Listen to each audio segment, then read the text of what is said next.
नमस्कार दोस्तों। इस वीडियो में हम नेट जेआरएफ से संबंधित एक नाटक जोड़ा गया है, एक और द्रोणाचार्य शंकर शेष का।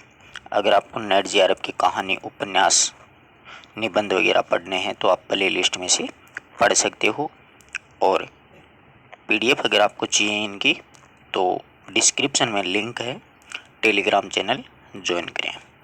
तो देखिए, शंकर शेष का जो जन्म है वो मध्य प्रदेश के बिलासपुर में सन 1933 ईस्वी में हुआ था। ये साठोत्तरी पीढ़ी के प्रयोग धर्मी नाटककार के रूप में डॉक्टर शंकर शेष काफ़ी प्रख्यात रहे हैं, यानी काफ़ी प्रसिद्ध रहे हैं।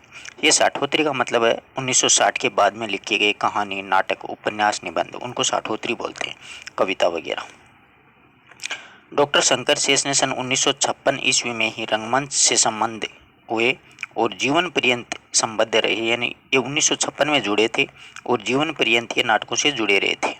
State bank of India Mumbai के प्रमुख हिंदी अधिकारी के पद पर नियुक्त रहते हुए नाट्य लेखन एवं अन्य सृजनात्मक कार्य ये करते रहे।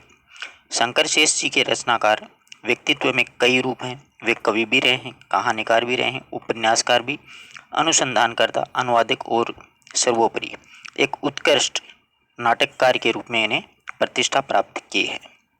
वैसे इन्होंने कहानियाँ, कविताएं, उपन्यास सब कुछ लिखे, परंतु नाटककार के रूप में इनकी प्रसिद्धि रही है।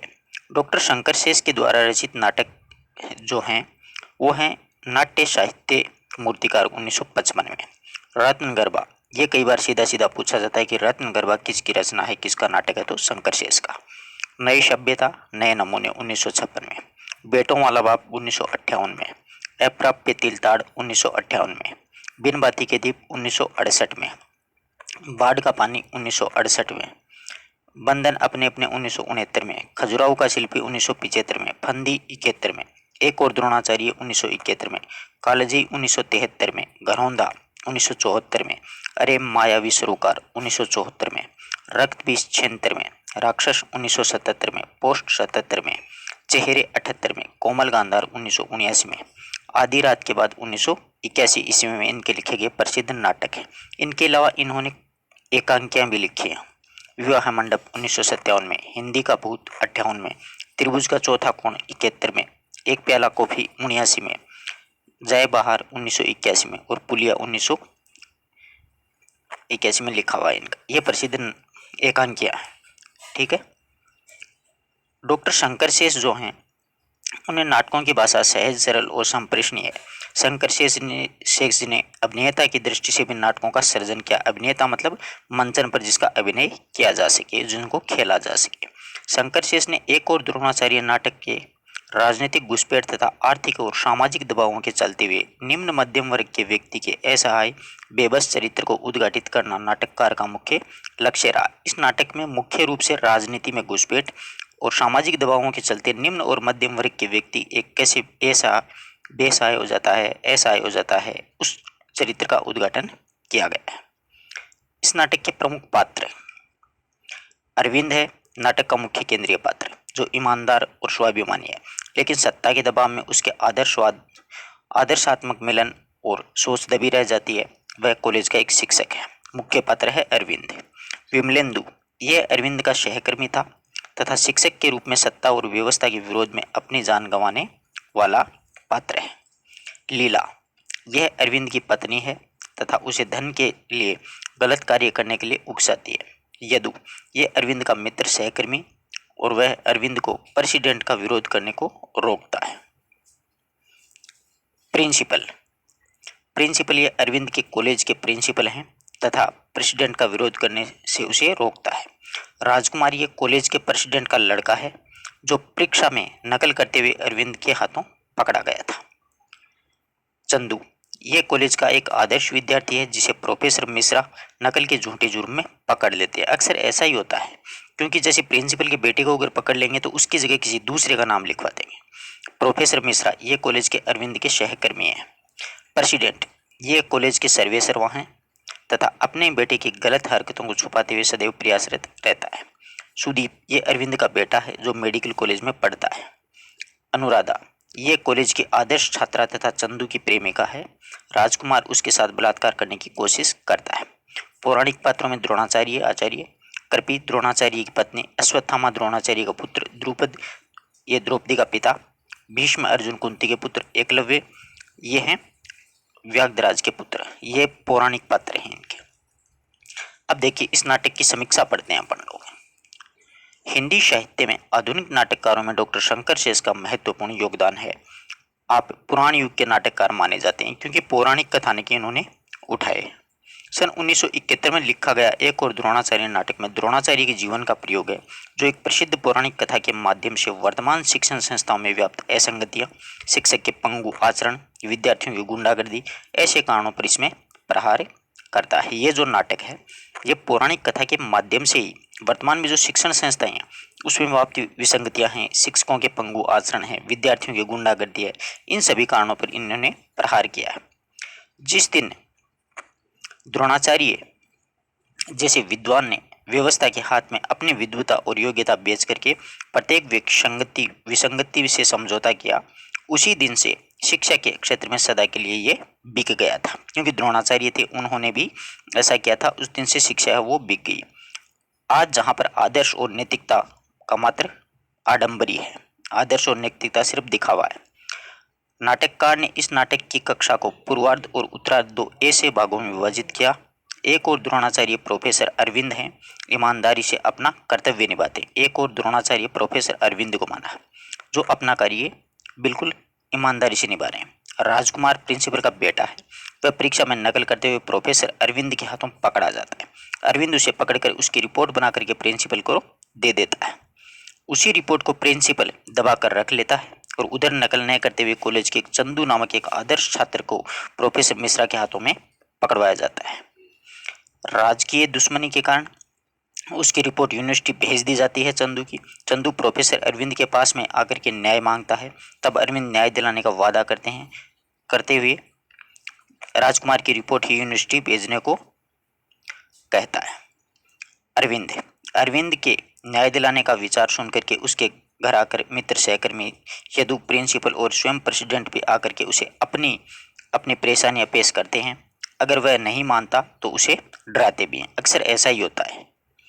विमलेंदु ने अरविंद की तरह नकल पकड़ी थी और मालूम नहीं हुआ कि इसके परिणाम स्वरूप उसकी हत्या कर दी जाएगी। विमलेंदु की प्रेसिडेंट इस प्रकार कहता है, चुनाव में आप लड़कों को मेरे खिलाफ भड़का रहे हैं, आप शहर में शांति भंग कर रहे हैं, कल तक आप रिपोर्ट वापस नहीं लिया तो उसका परिणाम भयंकर होगा। ऐसा धमकाया जाता है प्रिंसिपल के द्वारा अरविंद को। प्रिंसिपल यदु तथा प्रेसिडेंट की बातों को सुनकर अरविंद की पत्नी लीला और पति को समझदारी से काम लेने को कहती है और रिपोर्ट वापस लेने का अनुरोध करती है। यानी अरविंद की पत्नी ही कहती है कि रिपोर्ट वापस ले ली जाए। जाते समय प्रिंसिपल लीला को इस प्रकार धमकी देकर के गए थे, केवल औरत ही मर्द को समझा सकती है, कहो उसे नौकरी करना सीखे। लीला अरविंद को प्रेसिडेंट की बात मान लेने पर दबाव डालती है ताकि प्रेसिडेंट खुश होकर अरविंद को प्रिंसिपल बना दे। रिपोर्ट वापस लेने को कहती है। तब अरविंद लीला को कहता है, चंदू को धोखा देने का मतलब समझती हो? नकल का विरोध करने वाले सैकड़ों विद्यार्थी मेरे खून के पैसे हो जाएंगे, मुझ पर थूकेंगे। अच्छी बात कही है। अरविंद की जो पत्नी है लीला, पति को रिपोर्ट वापस न लेने पर उन्हें आने वाली अनहोनी से अवगत कराती है। राजकुमार और उसके साथी तुमसे बेहद नाराज हैं, उन्हें नकल करते समय पकड़कर उन्हें तुमसे चुनौती दी है, यानी इस प्रकार की चुनौती दी है कि परिणाम गलत ही होंगे। उधर चंदू का साथ देकर तुम उसकी राजकुमार की सत्ता खत्म कर देते हो। यदि तुम रिपोर्ट वापस नहीं लेते तो वह लोग तुम्हें जान से मार देंगे, ऐसे लीला समझाती है। जिस प्रकार तुम्हारे दोस्त विमलेंदु की हत्या कर दी गई थी, प्रोफेसर अरविंद चिंतित होकर के सोचता है कि राजकुमार का विरोध करें तो हत्या, चंदू का विरोध करें तो सामाजिक हत्या से बच नहीं सकता।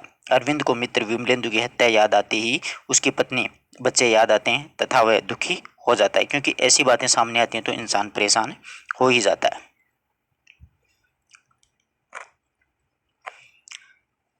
तब वह विमलेंदु का लिखा हुआ नाटक एक और द्रोणाचार्य को याद करता है। द्रोणाचार्य का पुत्र अश्वत्थामा अपनी माँ कृपि से दूध मांगता है।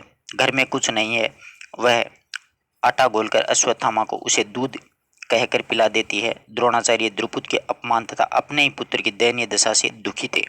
दूसरे दिन भीष्म द्रोणाचार्य को राजभवन का गुरु बनाने का आग्रह करता है तथा कर्पी कहने से द्रोणाचार्य उसके लिए राजी हो जाते हैं।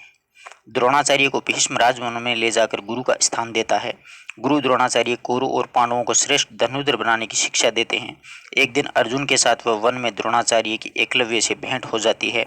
उसे सबसे बड़ा धनुर्धर जानकर वह एकलव्य का गुरु दक्षिणा में अंगूठे की मांग करते हैं। एकलव्य प्रसन्न हो अपना अंगूठा काटकर द्रोणाचार्य के समक्ष प्रस्तुत कर देता है। अर्जुन करुणा की दृष्टि से एकलव्य को देखता है। धीरे धीरे अंधकार के साथ नाटक का पूर्वार्ध भाग है वो समाप्ति हो जाता है। एक और द्रोणाचार्य के उत्तरार्ध में अरविंद अब प्रिंसिपल बन गया है। पहले से अब घर की आर्थिक स्थिति अच्छी है। लीला खुश मिजाज में है। बेटे की उच्च शिक्षा ठीक चल रही है। प्रोफेसर अरविंद से शहर के बड़े बड़े लोगों की दोस्ती भी हो चुकी है, परंतु अरविंद थका थका सा लगता है। वह तृप्त नहीं है। उसकी मानसिकता उसे सता रही है। कोई उस पर विश्वास नहीं करता। उस समय एक और भयानक घटना घट जाती है। कॉलेज की आदर्श एक छात्रा है अनुराधा, जिस पर प्रेसिडेंट का लड़का राजकुमार बलात्कार करने की कोशिश करता है। अरविंद कॉलेज की बिल्डिंग के पीछे का बगीचा देखने गया और उसे लड़की की भयानक चीख सुनाई पड़ी। दौड़कर देखा तो राजकुमार अनुराधा के साथ जबरदस्ती कर रहा था। अरविंद को देखकर राजकुमार वहां से भाग जाता है। अनुराधा अरविंद को कोस रही है। अगर प्रिंसिपल उसकी कठपुतली न होता तो राजकुमार की ऐसी हिम्मत न होती। अरविंद अब इस घटना का अकेला गवाह था, यानी अनुराधा के साथ बलात्कार करते हुए देखकर। अनुराधा के द्वारा लिखित रूप में शिकायत करने पर अरविंद नामर्द की तरह चुप बैठता है। इस घटना को लेकर अरविंद की पत्नी लीला और मित्र यदु सामने कहा कि इस बार बवंडर होगा। यह खबर कल विद्यार्थियों में फैल जाएगी। राजकुमार को कड़ी से कड़ी सजा देने के लिए कहेंगे। पुलिस केस बन जाएगा। इस मामले को लेकर यदु और लीला कहते हैं, उस लड़की को समझाओ, उससे कहो कि बात फैलेगी तो बदनामी भी उसकी ही होगी।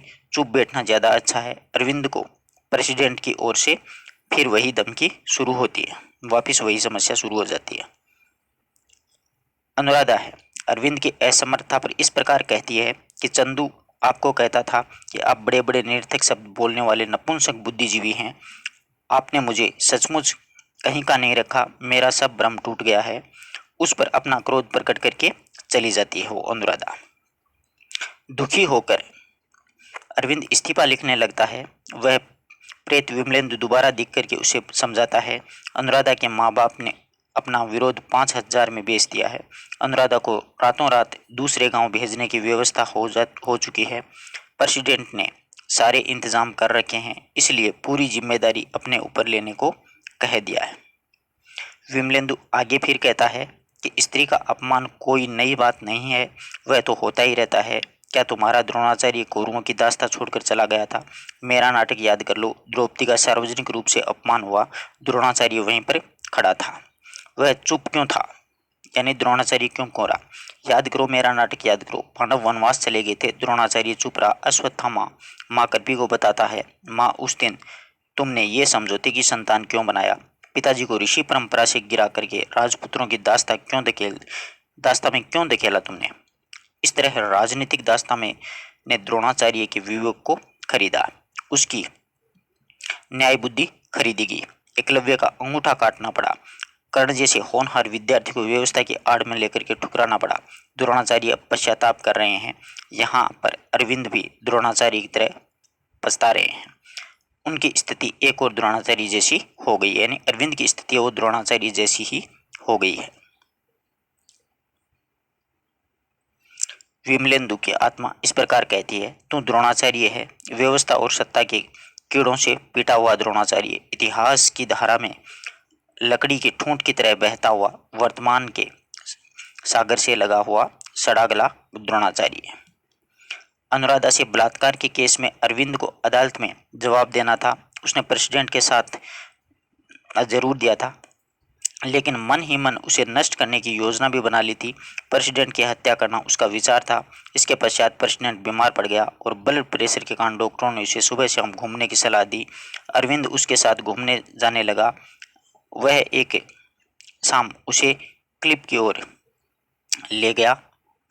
ले जाता है और कहता है कि देखिए प्रेसिडेंट साहब, लोग ऊपर से कैसे चींटियों जैसे लग रहे हैं। अब अरविंद का सहारा लेकर आगे बढ़ता है। अरविंद उसके कंधे पर हाथ रखता है। उसे ऊंचाइयों से ढकेल देने का विचार अरविंद के मन में जरूर था, लेकिन उसने वहीं धकेल दिया, लेकिन भाग्य ने अरविंद का साथ दिया था। प्रेसिडेंट संतुलन नहीं बना सका तथा स्वयं ही नीचे गिर गया और मर गया, और चंदू वहीं पर झाड़ी के पीछे छिप करके सब कुछ देख रहा था। अरविंद अब परेशान था कि चंदू अदालत में क्या बोलेगा।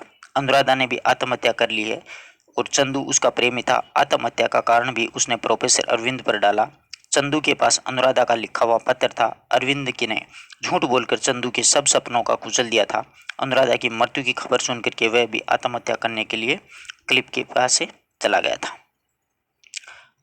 चंदू क्लिप के पास उस दृश्य को देखता है। अरविंद और प्रेसिडेंट को उस पर बुलाना, प्रेसिडेंट का संतुलन खो जाने से गिरने का दृश्य चंदू ने देख लिया तथा अरविंद घबराकर वहां से भाग जाता है। विमलेंदु की आत्मा उभरती है। अरविंद विमलेंदु से पूछता है, चंदू जानता था कि प्रेसिडेंट को मैंने ही धकेला है। वह जानता था कि मैं अपराधी नहीं हूँ, खूनी नहीं हूँ, उसके बाद भी वह झूठ क्यों बोला। विमलेंदु कहता है कि यही प्रश्न द्रोणाचार्य से पूछा गया था। याद करो मेरा लिखा हुआ नाटक महाभारत के 15वें दिन में सेनापति दुश्मनों का संहार कर रहे थे। द्रोणाचार्य ने जब यह स्वर सुना कि अश्वत्थामा मारा गया तो उसने युधिष्ठिर से प्रश्न किया कि अश्वत्थामा नर या हाथी मारा गया, या तो युधिष्ठिर ने उत्तर दिया कि अश्वत्थामा मारा गया। द्रोणाचार्य ने समझा कि उसका पुत्र अश्वत्थामा है, वो मारा गया। वह पुत्र दुख में सारे अस्त्र शस्त्र त्याग देते हैं। शत्रु उन्हें निहत था जान करके उन्हें मार देते हैं। अब अरविंद को अपने प्रश्न का उत्तर मिल जाता है और नाटक यहीं पर समाप्त है, वो हो जाता है। निष्कर्ष रूप में ये कहा जा सकता है कि अपने अस्तित्व की रक्षा के लिए शिक्षक अरविंद को व्यवस्था के हाथ में अपने आदर्श और ईमानदारी बेचनी पड़ती है। विद्यार्थियों के आक्रोश से समझौता भी करना पड़ता है, पर अपनी सुविधाओं और पद के लिए वह संघर्षरत व्यक्ति एक शिक्षक के रूप में विद्यार्थियों का दिशा निर्देशन कैसे कर सकता है, वह महाभारत के द्रोणाचार्य से अलग नहीं है। कहानी में वर्तमान शिक्षक की तुलना उस द्रोणाचार्य से की जाती है जिसने एक शिक्षक को न्याय सहने की परंपरा दे डाली, और उसे इतिहास हमेशा कोसता रहेगा। इस कहानी का मुख्य उद्देश्य केवल पौराणिक गाथा को दोहराना ही नहीं है, अपितु उसके माध्यम से सूक्ष्मतर मानवीय सत्य को तलाशना है। यह दोहरी कथा प्रसंगों को लेकर के चलने वाला आधुनिक चेतना का प्रभावशाली प्रगतिशील नाटक है। इस नाटक में मूलतः दो समस्याओं को चित्रित किया गया है।